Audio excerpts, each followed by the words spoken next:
जय हिंद बच्चों। चलिए आते हैं आज का जो टॉपिक है ऊंचाई और दूरी, उसी से कुछ प्रश्न लेकर आए हैं और नियम बताते हैं। चलिए इसको जानने का प्रयास करते हैं। चलिए, ऊंचाई और दूरी।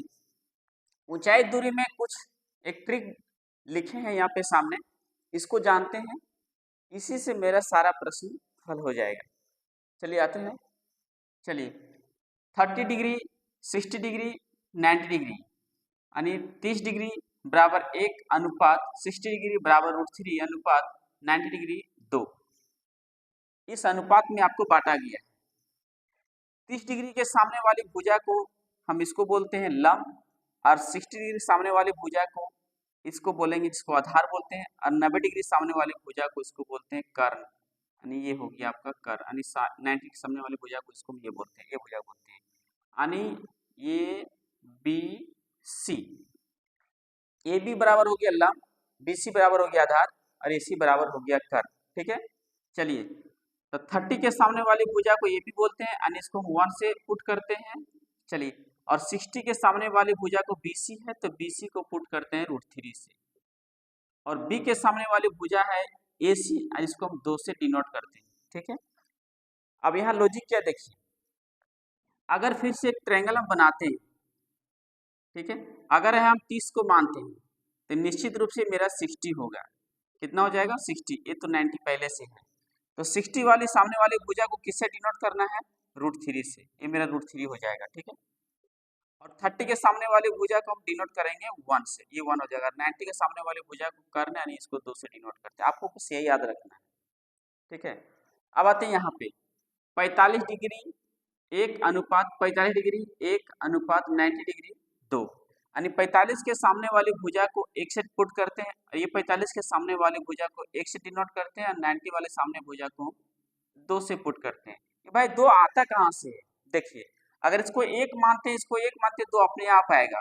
हमको पता है कर्ण बराबर क्या होता है, मालूम है ना? कर्ण बराबर होता है लंब स्क्वायर प्लस आधार स्क्वायर। तो 1 स्क्वायर प्लस 1 स्क्वायर का under root is equal to होता है कर्ण स्क्वायर। तो कर्ण कितना भाई साहब? 2 है। ठीक है।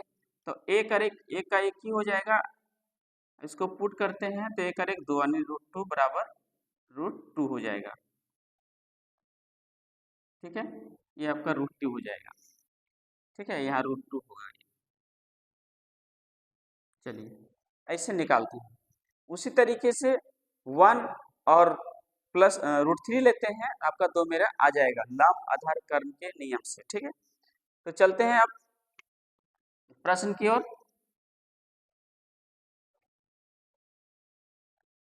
प्रश्न है, एक मीनार से 110 मीटर दूर स्थित बिंदु पर मीनार का उन्नयन कोण 60 डिग्री है, तो मीनार की ऊंचाई क्या होगी? मीनार की ऊंचाई क्या होगी? चलिए सबसे पहले इसको हम फिगर तैयार करते हैं। एक मीनार 110 मीटर दूर किसी बिंदु से, यानी बिंदु से एक मीनार है जो बिंदु से, यानी चलो ये बिंदु है, बिंदु से 110 मीटर दूर है, 110 मीटर दूर है मीनार, जो है बिंदु से 110 मीटर दूर है, और उन्नयन कोण बनता है 60 डिग्री। उन्नयन कोण कितना बनता है? 60 डिग्री। ये रहा उन्नयन कोण, ये है 60 डिग्री। ठीक है। 60 डिग्री है, तो मीनार की ऊंचाई क्या होगी, यानी मीनार की ऊंचाई ज्ञात करना है। तो चलिए मैं इसी से एकदम तुरंत पता करते हैं, एकदम मिनट में हल हो जाएगा। चलिए, मैंने बताया था 60 डिग्री, यानी 60 के सामने वाली भुजा को इसको बोलेंगे, यानी ये बी को बोलेंगे, ये बी सी, ये बी। तो ये भी मैंने मान रखा है, ये भी कितना मान रखे हैं? 60 वाले सामने भुजा बी सी है, यानी इसको √3 मानते हैं। क्या मानते हैं? √3। और ओरिजिनल जो लेंथ आएगा अभी आएगा। ठीक है। अब ये है मेरा ये है आपका 30 डिग्री। अगर ये 60 है तो ये निश्चित रूप से 30 डिग्री होगा। तो 30 वाली सामने भुजा को कितना बोलते हैं? 1 से डिनोट करते हैं। ये है मेरा 1। ठीक है। 1 है, जो माने 100 है, लेकिन ओरिजिनल जो वैल्यू है 110 मीटर है। चलिए हम निकालते हैं। चलिए, 1 बराबर 110 मीटर है, तो √3 बराबर क्या होगा भाई साहब? हो जाएगा √3 बराबर 1 बराबर 110, इसलिए √3 बराबर हो जाएगा 110 √3 मीटर। ये रहा आंसर। मीनार की ऊंचाई निकल गया तुरंत। अब आते हैं, अगर हम एसी निकालना चाहेंगे तो क्या होगा, तो ऐसे कैसे निकलेगा देखिए, तो 90 वाले सामने वाली भुजा को 2 से डिनोट करते हैं, कितना से डिनोट करते हैं, 2 से। तो फिर वही रूल लिखते हैं, 1 बराबर 110, इसलिए 2 बराबर क्या होगा, तो 2 बराबर हो जाएगा 2 से मल्टीप्लाई कर देंगे तो हो जाएगा आपका 220 मीटर। ये रहा आंसर, अगर ये लंबाई पूछा जाएगा तो। ठीक है, चलिए तैयार हो गया। अब आते हैं हम दूसरा नियम, ये पहला नियम हो गया। अब आते हैं दूसरा नियम जो हमने 10वीं क्लास में पढ़े थे, और जिसको जानना है 10वीं क्लास में, इस रूल से आपको 10वीं क्लास में नहीं बनाना है, आपको जैसा नहीं बता रहे वैसा आपको बनाना है। चलिए चलिए सबसे पहले लेते हैं त्रिभुज ABC में, त्रिभुज ABC में, ठीक है, थीटा का वैल्यू दिया है 60, तो हमको लेना है मीनार की ऊंचाई पूछ रखा है। तो देखिए और आधार दिया है, तो आधार और लंब किस पर आधारित है वो हम लेना है। ठीक है, तो आपको मैंने एक फॉर्मूला मैंने बताया था पाकिस्तान भूखा पड़ा, हिंदुस्तान हरा भरा। ये आपको ट्रिक याद रखना होगा। ये मेरा हो जाएगा साइन थीटा, ये मेरा हो जाएगा कोस थीटा, ये हो जाएगा मेरा tan theta. Okay, sine theta बराबर P/H, कोस थीटा बराबर B/H और टेन थीटा बराबर P/B। आपको ये याद रखनी होगी। चलिए लिखते हैं, तो थीटा का मान 60 दिया हुआ है, तो हमको देखना क्या है, निकालना क्या है तीनों में से, तो निकालना है ऊंचाई, निकालना है यानी लंब निकाल, लंब कहाँ है देखिए, तो लंब और हमको लेना है ये वाला, लंब और आधार लेना है, क्या लेना है, लंब और आधार लेना है। तो लंब और आधार देखिए यहाँ पे आपको दिया हुआ था, टेन थीटा लेंगे P/B यानी लंब बटा आधार लेते हैं। तो लिखते हैं टेन थीटा बराबर होता है P/B होता है। ठीक है, तो टेन थीटा, थीटा का मान कितना हुआ है, 60 डिग्री दिया हुआ है, और P/B, P तो नहीं दे रखा नहीं, ये भी है आपका P/B, और B दिया है 110 मीटर, 110 मीटर दिया हुआ है। और टेन 60 का मान क्या होता है भाई साहब, टेन 60 का मान √3 होता है, बराबर AB बटा 110। अब क्रॉस मल्टीप्लाई करते हैं तो AB बराबर हो जाएगा 110 √3 मीटर। ये रहा आंसर। चलिए ये आपको 10वीं क्लास में ऐसे ही बनाना है, मैंने भी यहाँ पे आंसर मैंने बुला दिया था 110 √3 मीटर, ये हो गया आंसर। आपको ऐसे बनाना है। नेक्स्ट प्रश्न है, भूमि से 100 मीटर की ऊंचाई तथा 60 डिग्री के ओनियन कोण पर एक उड़ती पतंग की डोरी की लंबाई ज्ञात कीजिए। तो चलिए सबसे पहले फिगर हम तैयार करते हैं भाई साहब। चलिए क्या बोल रखा है, 100 मीटर की ऊंचाई पर एक पतंग उड़ रही है। चलिए ये है आपका 100 मीटर की ऊंचाई पर एक पतंग उड़ रही है। ठीक है, तो आपको डोरी की लंबाई क्या होगी, यानी इसकी लंबाई पूछ रखा है। चलिए घबराने वाली बात नहीं, डोरी की लंबाई पूछा है। ओके, तो चलिए सबसे पहले इसी से हम प्रश्न का हल करते हैं तुरंत। चलिए ये मेरा है 60 डिग्री, कितना डिग्री है ये, 60 डिग्री। तो 60 डिग्री के सामने वाली भुजा को √3 डिनोट करते हैं, यानी √3 बराबर 100 मीटर ओरिजिनल वैल्यू दिया हुआ है। चलिए ये मेरा 30 डिग्री हो जाएगा, तो 30 का सामने वाली भुजा ये है, जिसको हम 1 से डिनोट करते हैं, और ये है B यानी 90 डिग्री, 90 के सामने वाले भुजा को हम 2 से डिनोट करते हैं। चलिए इसको तुरंत पता करते हैं।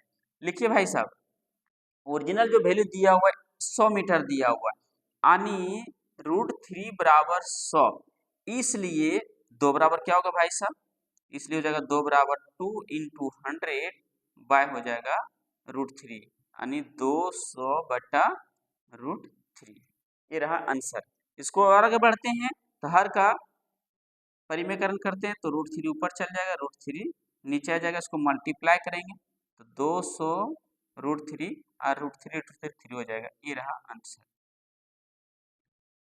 चलिए कंप्लीट हो गया। अब इसी से तीनों साइड आपका निकल जाएगा। अब आते हैं दूसरा नियम से, लिखते हैं सॉल्व। चलिए हमको डोरी की लंबाई पूछ रखा है, क्या पूछ रखा है, डोरी की लंबाई, यानी लंब आधार कर्म, यानी लंब दिया है और हमको कर्म पूछ रहा है। तो लंब और कर्म देखिए कहाँ पे आ रहा है, लंब और कर्म हमको लेना क्या है, साइन लेना है, कोस लेना है कि टेन थीटा लेना है, तो आप इससे जानेंगे।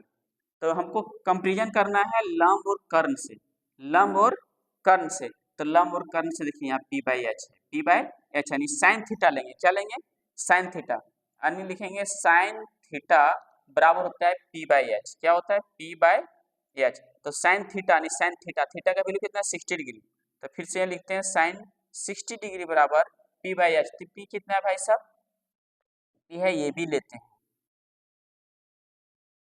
और एच लेते हैं, ए सी लेते हैं भाई साहब, ठीक है। और साइन 60 का वैल्यू होता है √3/2 बराबर हो जाएगा ए बी का दिया हुआ वैल्यू 100 और ए सी नहीं दिया हुआ है, ए सी लिख देंगे खाली रहेगा यहाँ पे। चलिए क्रॉस मल्टीप्लाई करते हैं तो हो जाएगा ए सी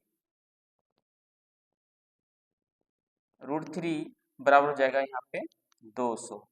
अब ए सी बराबर लिखिए 200/√3, ये रहा आंसर। देखिए आंसर मैंने लाया था ना, ये रहा आंसर। इसको और आगे बढ़ाते हैं तो हर का परिमेयकरण कर दो, तो √3 यहाँ पे आ जाएगा और √3 फिर नीचे आ जाएगा, तो मल्टीप्लाई करते हैं 200√3/3, ये रहा आंसर। यानी डोरी की लंबाई हुई है 200√3/3, ये हो गया आंसर। ये सूत्र के माध्यम से हो गया, ये ट्रिक के माध्यम से हो गया। यानी ये ट्रिक से कोई भी प्रश्न रहेगा ऊंचाई दूरी से तुरंत मिनटों में हल जाएगा, लेकिन बस आपको शर्त याद रखनी होगी 30 डिग्री 60 डिग्री 90 डिग्री, यही तीनों पर आधारित है। 30 का वैल्यू ये सबसे छोटी होती है, ये मंझला ये बड़का, नहीं सबसे बड़ा भी ये है, यह सबसे छोटा, यह मिडिल में है, यह सबसे बड़ा, आपको यही याद रखना है, छोटका मंझला बड़का, ओके। और 45 का तो याद हो जाएगा 1:1:2, ठीक है। 45 का वैल्यू दिया, जिसका मान ये हो जाएगा, इसका मान ये हो जाएगा, इसका मान ये हो जाएगा √2। चलिए अगर किसी को कुछ पूछना है तो पूछ सकते हैं। धन्यवाद, बहुत ही अच्छा तरीका से है ये वाला जानने का। Okay, best of luck.